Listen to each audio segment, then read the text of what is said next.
Oi! Tinham duas irmãs, uma de 16 e uma de 9. Uma vez elas ficaram sozinhas em casa porque a mãe tinha saído pra trabalhar. Só que elas moravam numa casa muito antiga e muito esquisita. Elas tinham medo da casa. A menininha de 9 anos ficou no quarto dela brincando com os brinquedos e a mais velha ficou lá embaixo lendo um livro. Tinha uma janela tipo assim em cima.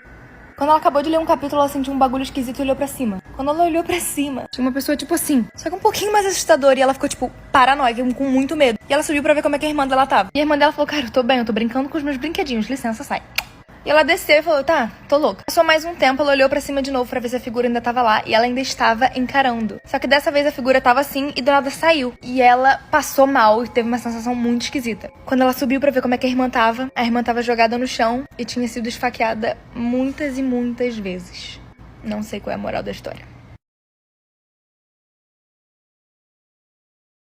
Oi! No dia do seu aniversário, uma menininha chamada Lúcia foi acordada pela madrasta dela. A madrasta dela deu um embrulho falando que era um presente que o pai dela tinha dado. Tava mega animada e abriu super rápido assim o embrulho. Só que quando ela abriu, ela ficou horrorizada com o que ela viu dentro. Porque tinha uma boneca mais ou menos assim. De acordo com a história, a boneca era velha, exatamente com a pele rachada, coberta de poeira. Estranha. E na boca dela tinha esses dentes assim, bem afiados, como se fossem presas de um animal. Se fosse um calafrio correndo no seu corpo, a Lúcia, com medo, só tacou a boneca no chão. E no mesmo momento, a madrasta dela brigou com ela, falando: cara, esse presente foi do seu pai. Dizendo que ele teve muito trabalho pra enviar essa boneca, que era uma boneca antiga, que ela deveria se sentir agradecida. Só continuava com medo, então ela pegou a boneca e guardou no fundo do armário. Algumas noites depois, a Lúcia tava sozinha no quarto, deitada na cama. Quando ela começou a ouvir um barulho que ela não conseguia identificar. O barulho parou, depois de um tempo voltou, e a Lúcia começou a perceber que era como se fosse passos de uma pessoa. Tava tremendo na cama dela, morrendo de medo, incapaz de se mover. Ela sempre dormia com a porta aberta pra aproveitar a luz do corredor, já que ela tinha medo do escuro.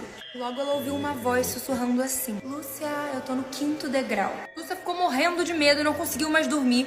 E no dia seguinte ela contou pra madrasta tudo o que tinha acontecido. A madrasta falou que não passava de imaginação dela, que ela devia ter sonhado, que não era boneca, obviamente. Pediu muito pra jogar a boneca fora, mas a madrasta dela falou que não. À noite, quando a Lúcia tava indo dormir, de novo ela tava morrendo de medo e ouviu novamente uma voz sussurrando: Lúcia, eu tô no 10º degrau. Da última vez, o som acabou e ela não ouviu mais nada até o amanhecer. No dia seguinte, ela foi pra escola, contou pros amigos dela sobre essa boneca. Só que todo mundo riu e começou a fazer piada dela. Então a Lúcia calculou que a boneca subia de 5 em 5 degraus e que nessa noite ela chegaria ao topo da escada. Apavorada, a Lúcia decidiu dormir com a porta fechada e a luz acesa. A madrasta dela, quando foi dar um beijo de boa noite, perguntou por que a luz estava acesa e falou que não queria que a luz ficasse acesa, porque ia atrapalhar ela dormir. Aí a Lúcia teve que dormir com as luzes apagadas e com a porta fechada. Quando ela começou a cochilar, ela ouviu um barulho. Então veio a voz, mais clara e mais evidente do que das últimas vezes, que dizia: Lúcia, eu tô no topo da escada. Na escuridão do seu quarto, ela viu a porta abrindo lentamente. Na manhã seguinte, o corpo da garotinha foi encontrado, na parte de baixo das escadas. Imaginaram que ela teria ido no banheiro à noite, tropeçado, caído. E ao lado da criança foi encontrada a velha boneca. E a madrasta dela pediu que ela fosse enterrada com essa boneca. A última frase dela foi: ela amava tanto essa boneca, agora elas podem ficar juntas pra sempre. Oi? Vocês estão vendo esse buraco aqui? Parece coisa de filme, mas não é. Isso aqui tá acontecendo e cada vez tá crescendo mais lá no deserto do Atacama, no Chile. E o mais doido é que ele não para de crescer. Já tava menor e só tá crescendo. No início tava com 32 metros de largura, agora tá com 36. Tem 64 de profundidade, tá? Mas, enfim, por que tá rolando isso? Por que esse buraco se abriu?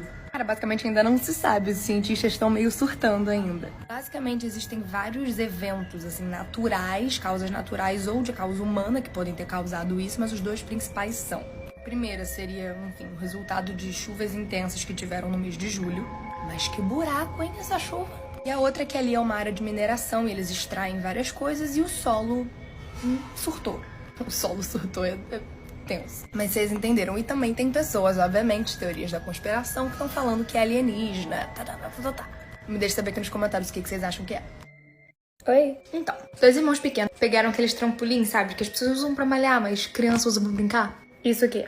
E eles estavam brincando de pular e tal. Só que eles começaram a ficar com muito calor e decidiram subir com o trampolim pro quarto que tinha um ventilador de teto. Eles estavam pulando e fizeram uma competição de quem pulasse mais alto ia ganhar. O irmão foi primeiro e deu o pulo, tipo, mais alto que ele podia. Só que ele pulou tão alto que ele foi até o ventilador. E o ventilador tava muito rápido e acabou cortando o pescoço dele. Tipo aqui. E a irmã ficou morrendo de medo, não sabia o que fazer. E achou que os pais dela iam culpar ela por causa disso, porque foi ideia dela botar o trampolim ali. Então ela pegou o corpo do irmão e deitou na cama. E aí quando os pais voltaram, porque eles tinham saído, eles começaram a chamar o menino e ele não respondia, né? E aí quando a mãe chegou, balançou assim o corpo dele e virou, ela viu que o pescoço do filho tava cortado e ele tinha morrido. Oi? Vou te mostrar uma ilha que até hoje dizem que é assombrada. Acho que todo mundo sabe que antigamente aqui tinham muitos escravos. Enfim, às vezes esses escravos ficavam doentes e eles meio que eram colocados numa ilha. E essa aqui é a ilha. E até hoje, tipo, vários marinheiros, pescadores, pessoas dizem que de madrugada passam aqui e ouvem os escravos, tipo assim, pedindo socorro. Gritando, falando, tipo, ai, me ajuda, me ajuda. E eles ouvem esses escravos chamando, tipo, o espírito deles. Me deixe saber aqui nos comentários se você teria coragem de passar uma noite nessa ilha aí.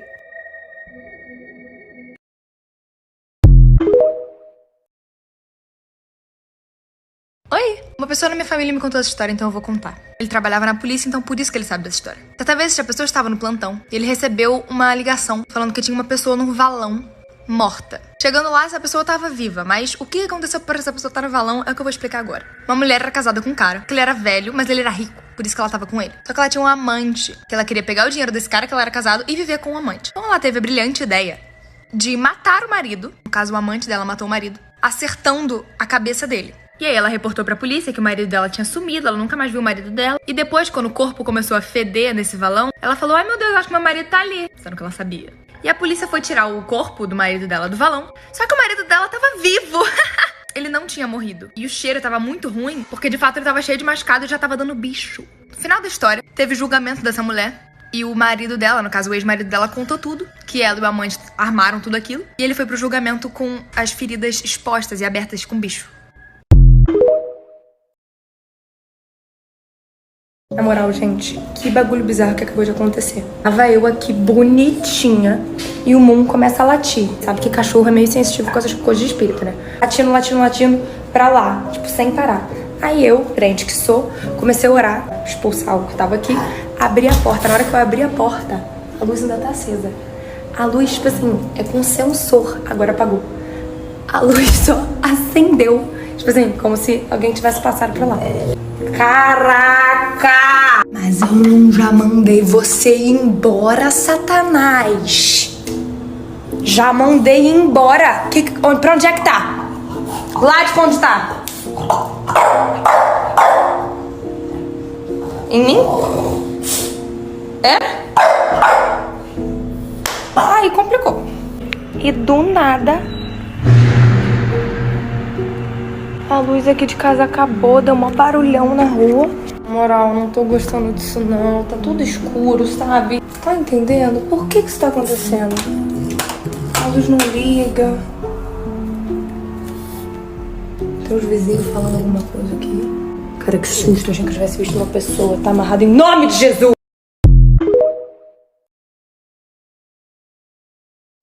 Então, tinha um cara que o nome dele era Nicholas Miller, ele tinha 33 anos de idade. E um dia ele resolveu ir caminhar pelo parque, que o dia tava muito lindo lá fora. Enquanto ele tava andando, ele teve uma brilhante ideia de ir comprar comida. E ele tinha que atravessar a rua pra chegar até a loja. E foi então que ele começou a correr pelo meio da rua. Ele não viu que tinha um carro vindo. E o carro bateu nele, fazendo ele literalmente voar. E ele viu tudo preto. Quando o Nicholas acordou, ele acordou num hospital. Só que quando ele olhava pra lá, tinha várias coisas tecnológicas que ele nunca tinha visto na vida dele. Ele olhou pro braço dele, o braço dele tava todo, tipo, envelhecido e com rugas. Até que um médico entrou no quarto e ficou, tipo, você acordou. E ele falou, é um milagre que você acordou. Você tava num coma por 42 anos. E o Nicholas começou a entrar em pânico, porque ele perdeu a vida inteira dele. Agora ele tinha pra lá de 70 anos. Imagina se isso acontecesse com você. Deixa aqui nos comentários me falando o que você acha que aconteceria. Eu não sei nem como é que eu vou contar essa história, porque ela é absurda. Enfim, tudo aconteceu agora, dia 9 de agosto. Basicamente, o que aconteceu, a história começou com 2 adolescentes embebedando uma menininha de apenas 11 anos de idade. Enfim, esses 2 adolescentes deram bebida pra essa menina e levaram ela pra uma pedreira. Nessa pedreira, eles se encontraram com outro adolescente e um adulto. Até aí já são 4 pessoas na história. Lá eles obrigaram ela a beber mais pinga, lembrando que ela tem 11 anos de idade, embebedaram uma menina de 11 anos de idade, calma. Lá eles começaram um abuso coletivo. 4 homens contra uma menina. Depois que eles abusaram dela, eles chamaram o tio da menina e o próprio tio abusou da menina também. Eles depois confessaram à polícia que ela gritava e ela chegou até a desmaiar no momento. Já não bastasse 5 pessoas, 5 monstros abusarem da menina, o corpo dela foi encontrado no pé desse penhasco. Ela foi jogada desse penhasco depois de todo esse absurdo acontecer com ela. Eles confessaram que jogaram ela de lá porque ela disse que ia contar para as pessoas, eles ficaram com medo de ser descobertos. Os adolescentes, os menores de idade em questão nessa história, disseram que receberam uma proposta em dinheiro, por isso que levaram ela para esse penhasco, para essa pedreira. Depois eles mudaram, falaram que não, e que eles só queriam abusar dela mesmo. Que no caminho ela tentava fugir e eles deram socos e chutes nela. Eu não entendo o ser humano, eu acho que eu nunca vou entender. Conta aqui nos comentários o que vocês acharam dessa história. Oi, quero a opinião de vocês. Existe alguma coisa pior do que os próprios pais incentivarem a criança a ser um serial killer? Então, no dia 30 de novembro de 2021, em uma escola lá no Michigan, um adolescente de apenas 15 anos de idade, chamado Ethan Crumbley, entrou dentro dessa escola e começou a disparar loucamente. 4 alunos acabaram morrendo e 7 ficaram gravemente feridos. Tanto o menino quanto os pais dele foram detidos. E aí você fala, Fernanda, por que os pais dele foram detidos, querida? E aí eu te digo, porque a pistola que o menino usou foi um presente de Natal que os próprios pais deram pra ele. E a mãe do garoto, quando foi chamada na escola, ignorou. E quando ela deu a pistola pro filho, ela disse...